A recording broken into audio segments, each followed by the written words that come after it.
हुकूमत का इख्तियार नहीं है किसी को जज लगाना। जज लगाने के लिए ज़रूरी है कि चीफ जस्टिस साहब से 600-800 एडिशनल डिस्ट्रिक्ट जजेस में से हुकूमत चुने, ढूंढे किसको उसने लगाना है एक शख्स के ट्रायल।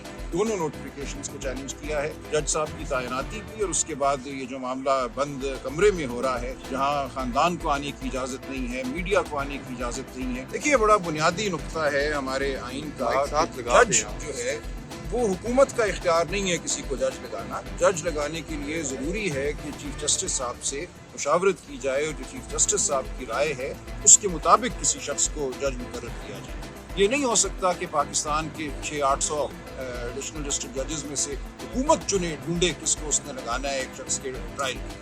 ये बड़ा बुनियादी नुक्ता है जिसकी रोशनी में मेरी नज़र में ये तमाम कार्रवाई जो अब तक हुई है ये कलदम हो सकती है।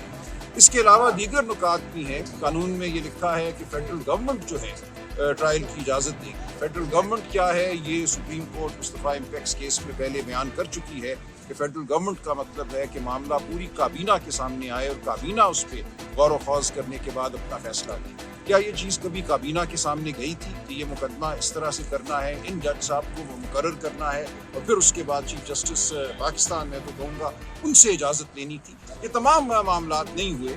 हमारी इस्तदा यही है कि अगर ये सब कुछ नहीं हुआ तो इस तमाम कार्रवाई को जो अब तक हुई है कलदम करार दिया। दोनों नोटिफिकेशंस को चैलेंज किया है, जज साहब की तैनाती भी और उसके बाद ये जो मामला बंद कमरे में हो रहा है जहाँ खानदान को आने की इजाज़त नहीं है, मीडिया को आने की इजाज़त नहीं है, कोई ये देख नहीं पा रहा कि वहाँ किस तरह गवाही की जा रही है, किस तरह दरखास्तों को रोज़ रद्द किया जा रहा है। बुनियादी जो दस्तावेज़ात हैं जिनकी ज़रूरत है वो नहीं दी जा रही हैं मुलज़मान के वकला को, मुलज़मान को। ये तमाम चीज़ हम समझते हैं कि अगर खुली अदालत में हो, और इसीलिए हमारा आइन और कानून ये तकाजा करते हैं कि मुकदमे खुली अदालतों में चलें ताकि ये हरकत ना हो सके।